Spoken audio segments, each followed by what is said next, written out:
Welcome, lovely listeners, to SoulStirred, stories of growth and the human experience. I'm Emily Garcia. And I'm Kasey Clark. We will be your guides on this journey. We are so glad you are here. Each week, we'll come together, sometimes with other incredible thinkers, creators, and adventurers, to generously share stories of self-discovery, recovery, triumph, and what it means to live a life on purpose. No matter where you are in your own journey, connection is here for you at SoulStirred. Settle in, take a deep breath in, and let's inspire each other. Welcome to SoulStirred. Welcome back, SoulStirred listeners. We're so excited to be back together with you again this morning for this episode of Tribe Talks. And Emily and I were just having a conversation about our own lives and how things are feeling. Here we are about 2 weeks post-election in the United States, noticing how things are going just in our own personal lives and in our friendship relationships and with our own bodies, and, just like noticing how is life feeling on this particular day, was the conversation that we were having before we came into the space with all of you today. And it occurred to me specifically that there are a number of things in life that I wish could be different, that I would like to change. And that's coming from a place of noticing that I don't necessarily love how it has felt to be me on the inside over the last several weeks or through a handful of recent interactions in relationship with friends and others. And so this takes me to a place of, what can I control? What changes can I make? And what is up to me? And where might I begin? And so from there, I go over into the toolkit that comes to me through my background and experience as a coach. And I find this tool that we call the Wheel of Life. And so we thought today that it might be fun to walk ourselves and all of you through the use of this tool called the Wheel of Life that helps give a person sort of a bird's eye view into the whole of your life circumstances and a measurement or an analysis, if you will, about how the parts of your life that matter most to you are working for you, how they're serving you, how they're not serving you, and where there may be an opportunity for you to insert yourself to make some changes happen. So, Emily, you've agreed to be the creator of the wheel, and I'm going to guide you through it. And we want to invite our listeners to come along with us for this practice. So right now, if you're not driving and you're somewhere where you can, go grab a piece of paper and a pen, because this includes a little artwork. So, Emily, I want you to start. You have your paper in front of you. Yes. By making a big circle in the center of your page. Like, fill up as much of the page as you can with the size of your circle, and don't worry about the circle's edges being perfect. Okay. Just make a big circle. Got it. Then take your pen or pencil and make lines through your circle, one going from the top to the bottom and one going all the way across, and then one on each diagonal, so that you're splitting your circle into pieces of pie, if you will. So I should end up with 8 pieces of pie? 8 slices to your pie. Got it. Although I'm mixing metaphors a little bit here because it's actually a wheel, but for purposes of the line work, you can call it a pie or a pizza. Okay? Perfect. So you have 8 triangles inside your circle. What I want you to do next is think about for a minute, what are the 8 parts of your life that matter most to you? Mm-hmm. And start labeling on the outside of your wheel each of those slices, each of those triangles with the 8 things that matter most. And so one question about this. Yeah. If people are part of it, like my children, do I put each of them individually, or is it like kids in one? Well, and that's what a great question. And what I'd offer back to you is it's up to you. This is your life. and Okay. your wheel. And so one way of thinking about that is, are you wanting more to like look at your relationship with motherhood, whereas you Okay. might label that wheel my kids? Or are you wanting maybe to delve more discreetly into your relationships with each of them, Okay. in which case you might label them with each of their names? And what Right. I would maybe do if I'm in your shoes is I might label the other areas of my wheel first to see, do I still have 2 triangles left? Good idea. Mhm. Okay. Got it. People, this might include things like spirituality, money, physical health, or romantic relationships, friendships, work life. This is some of what I've seen others come up with in terms of the content for the 8 pieces, for the 8 triangles. Mm-hmm. What's coming up for you? Well, so far I have marriage, finances, relationships / friendship, health, which is more physical, Mm-hmm. and then mental well-being, Mm-hmm. even though those overlap, but I'm going to keep them separate, spirituality and kids. So I need to add one more. Well, and there might be your answer. If you have one triangle that's labeled kids and you have one blank, Mm-hmm. do your 2 Put them kids into want to two. each get their own Yeah, triangle in your wheel of life? they each got their own now. Got it. Good thing Awesome. I work with a pencil. Awesome. Tell our listeners, just for people who might be doing this exercise with us for the first time, how did you come up with those 8 things? Like, what was happening on your inside conversation as it was quiet here just a minute ago? The thing that came up for me first are what are, like, if I am not really thinking about it and what is right, Mm-hmm. what comes to mind? Like, really, what is important to me? Because those are the things that I think about the most and care about the most. So they pop up. Mm-hmm. So they just sort of surfaced when you went to what matters most to me. Yeah. These things came up. Okay, good. Yeah.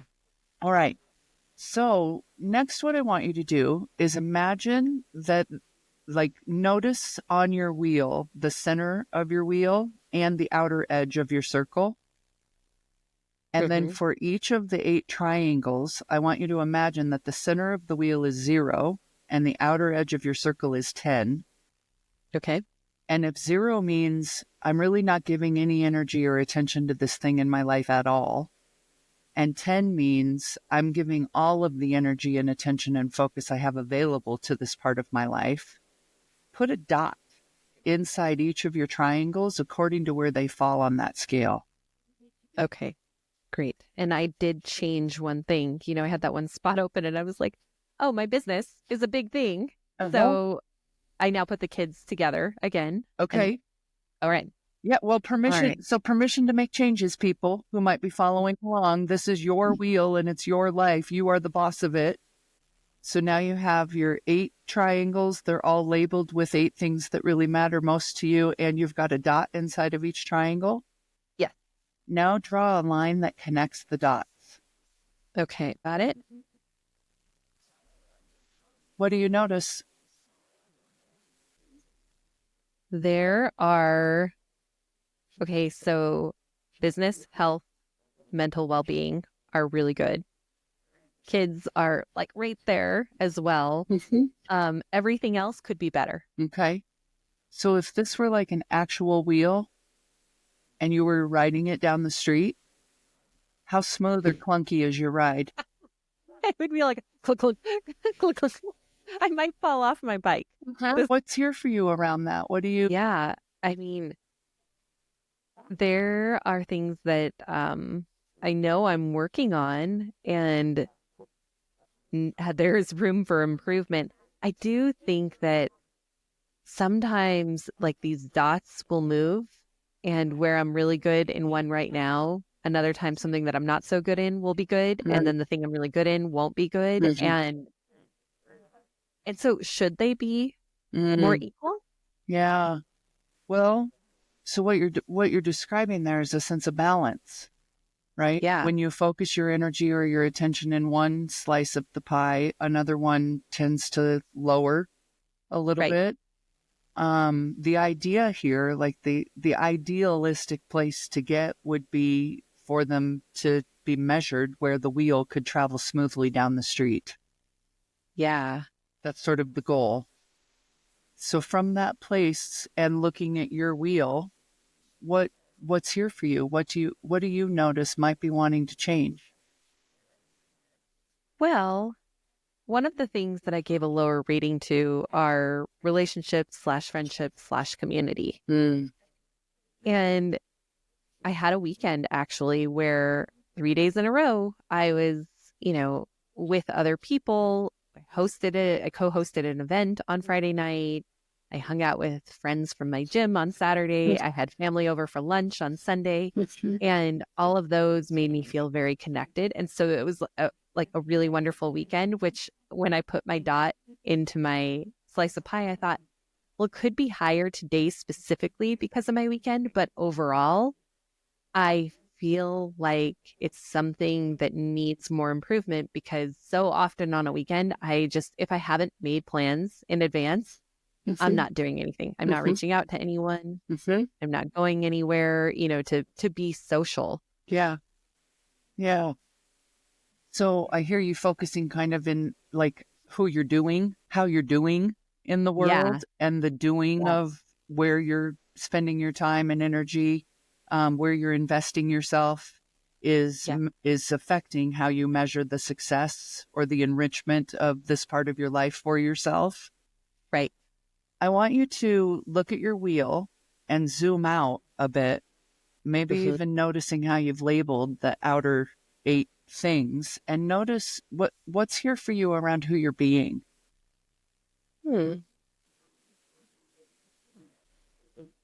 Well, if I zoom out, the things that are really important to me, I mean, half of them are about other people and relationships with people, or nearly half. And it's about who I am at my core. Like, am I showing up in the world and being who I really want to be? Like making decisions out of light versus making decisions out of fear. Am I doing the right thing? I'm living in integrity. And if I look at my wheel, yes, I am. Yeah, I think that the overall picture is there is a lot of good, and it's so easy to focus on the things I'm not doing well. Yeah. And what if we don't? What if we focus on what's working?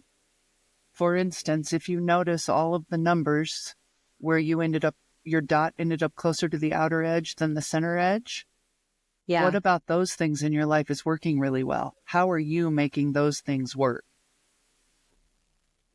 Yeah. Well, intention. Truly, like, I thrive on discipline, like having routines and schedules, and like I write a to-do list and I love checking things off. And it's like the discipline, for example, part of my health is my physical routine. And so I go to the gym 5 days a week. It's how I start my day because I love how I feel afterwards. I'm awake. I feel like I'm more focused.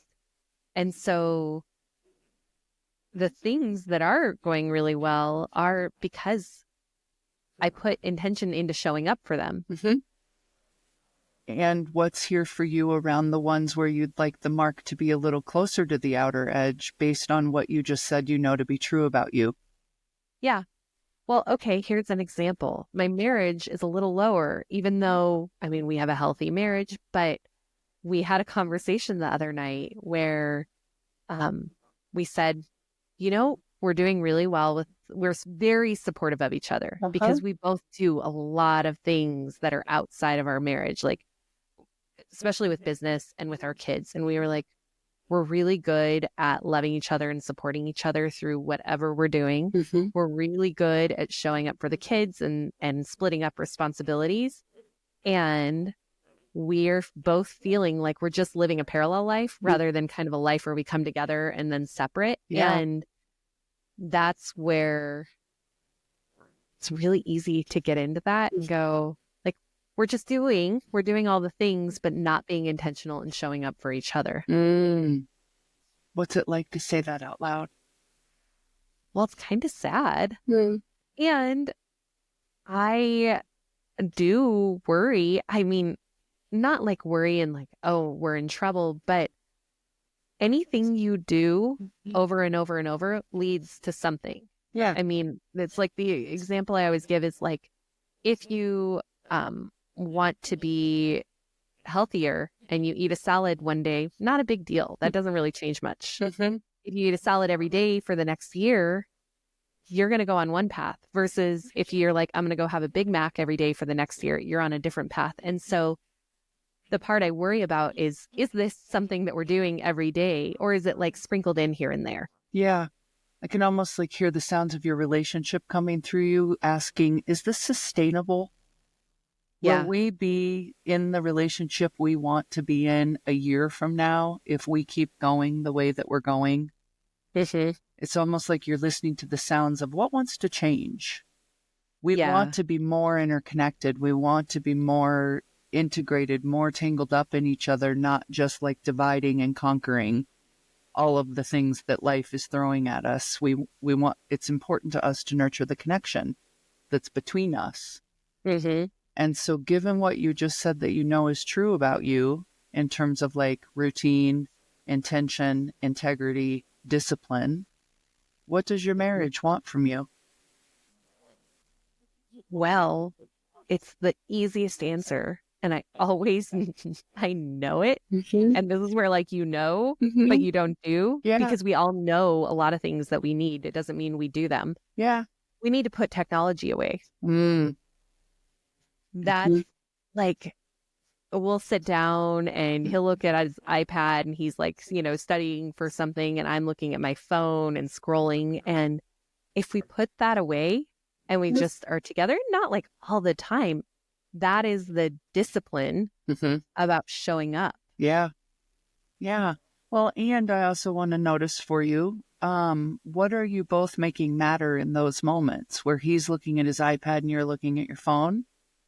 Yeah. What's being prioritized in those moments? Rather than judging it as good or bad, something is surfacing as the more high priority in those moments than the relationship with each other. What is that? I think it's different for both of us because he's like ultra disciplined and he's actually doing things that are moving him forward in his like career. I, on the other hand, am doing things like scrolling Instagram, which is just the priority for me in that moment is like zoning out. Yeah. Yeah. Could we call it recovering? Yeah, maybe. Except, they're like, what is it? 30 minutes after 30 minutes of scrolling social media, there's absolutely no benefit. And so recovering should have a limit. Okay. What's here for you now? Yeah. Put the phone away. Yeah. I know this and I don't do it. Yeah. What I love, here's what I thought you were maybe going to say is because it sounded like you give yourself permission to be on the phone. I think part of where we get crosswise with our technology is we think it's got to be all or nothing. I'm either coming completely off social media and I'm never going to look at it again because it's such a time suck and waste of energy and the doom scroll and all the things, or I'm going to spend all of the free time where I'm not invested in something else, doom scrolling. I heard you kind of land yourself in this discrete middle that was like, I'll give myself 30 minutes. Where I'm going to scroll through Instagram to see maybe what's going on with my friends, see if there's any quotes out there that want to light my heart up. And at the end of 30 minutes, I'm going to put the thing down using my value for discipline and limits and integrity and routine, and maybe turn towards my husband and invite him to put his iPad down too. Yeah. For the sake of, let's make our connective tissue between us right now our top priority. Yeah. Yeah. That's a good summary. You think that could work for you? Yes. And it just means doing it. Yeah. Yeah. What feels like it might cause hesitance or get in the way? I think it's kind of like the heroin on your brain of social media, the algorithm and the way that it captures you, and then time goes by and you don't even realize how long you've been on there. And then, things like I do Duolingo every day. And so I'll pick up my phone to do that, but then mindlessly will open another app and just continue on the phone. And so, I think the thing that gets in the way is the mindless part of it. And the thing that can help is logging out so that kind of like triggers your mind like, oh, don't click on that app. It's already logged out, remember? And putting the phone in the other room, like putting it on the charger.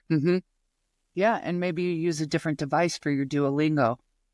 Yeah. Knowing that our phones are full of lit up trickery, I'll call it, that activates our brains like drugs to get us to go clear our red dots or see what that notification is that just came in. Like it's constantly speaking stimulus at you to get you to draw back into it, right? And so maybe I Duolingo on my iPad while my phone is charged in the room. I set a 30-minute timer. And when I'm done, I turn towards my husband to say, can you put yours down now too, so that we can maybe spend some time with each other? Right. Yeah. Good point. Yeah.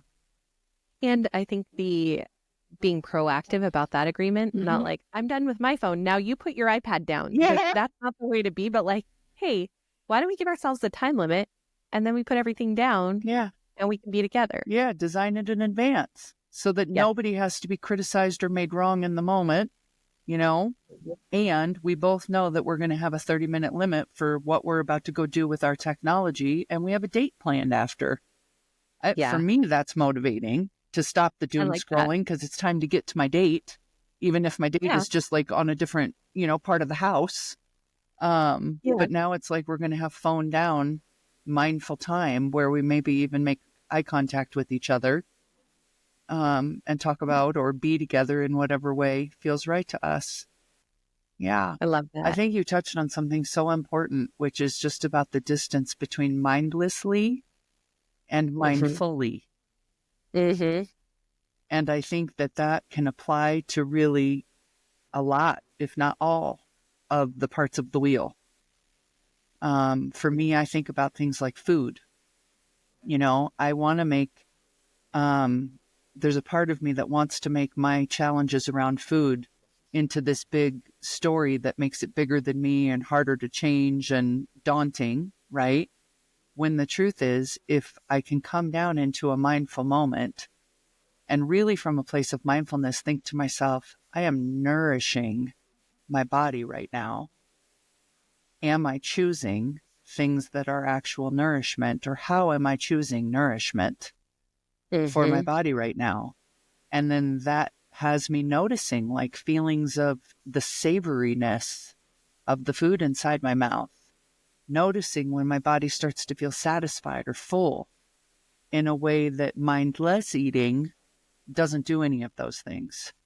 Yeah. It can reach out of habit for something that's not nourishing, like sugar, and just keep putting it in like the red dots on your phone in a way that is numb and tuned out until you get to 6 weeks later. And it's like, where'd this extra 20 pounds come from? And I wish this wasn't here. Well, mindlessness is where it came from. That does it. Yeah. So there's an invitation, I think, here for all of us, including me, to approach all of the parts of our life or our wheel from a place of mindful. What am I about to do? What is it that I want? What kind of impact do I hope to have? And how am I going to show up for this now moment in a way that brings me closer to the things that I say really matter to me, rather than moves me away from what those are? Yeah. Which path am I choosing? Yeah. Yeah. And how am I choosing to walk it? I chose this path. Am I noticing myself on it as I'm on it? Yeah. Or am I just on it, to get from wherever I'm at to where I hope to be? the invitation I think that's here for me and for all of us is like, notice yourself all of the time in every now moment that you're in. And then maybe get curious with yourself about, is how I'm being and who I'm being and what I'm doing bringing me closer or moving me farther away from who I really want to be and the things that I want in my life. What's here for you at the end of this little practice exercise? This was fun. It was fun. So often, to move closer to what you want, it's not about giving something up. Mm-hmm. It's choosing to add something in. Yeah. So just think, what am I adding in? Yeah. What do I want to make time for and give energy to? Yeah. I love that. I had a friend recently that she's a health coach, and we were working together on some of the aspects of my health that I want to change. And where I had approached myself for a long time with this idea of like, I got to quit this or I got to quit that. I need to eliminate caffeine from my diet for the sake of water, for instance. She said, how about try on this approach we call crowded out, where instead of there's anything about yourself that you have to stop or try to stamp down or quit or give up, which is this sort of scarcity feeling that causes a person to want to hold on to that very thing they'd like to let go of. Instead, start doing more of what you want instead. And see if you don't just crowd out that thing that you don't want. And it really works. I've noticed that it really works. Like the more that I reach for my water, the less that I reach for my diet soda. And I didn't have to tell myself I'm quitting diet soda. I just had to start also reaching for water. And before I knew it, I was drinking more water than I was pop. Perfect. That's the perfect analogy. Exactly. Yeah. Well, thank you for this, Kasey. Yeah, no, the last thing I wanted to say about what you just said about what you liked about this is that we use this doorway in of, instead of what about your life you didn't like and wanted to change, we noticed what about your life you do like and how that's working for you and how you can use that information to get more of what you want from the parts that aren't as much as you'd like them to be. So it's a way of appreciating and getting more of what we want by appreciating what we already have. And I love that. I love that for you and for me and for the people who might be listening. So thanks for playing along. Thank you for doing this. This was cool. Yeah, good.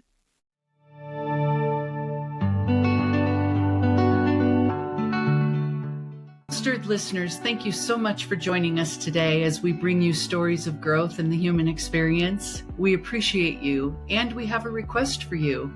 If you will take 30 seconds to do these 3 things for us. 1, follow or subscribe to SoulStirredPodcast.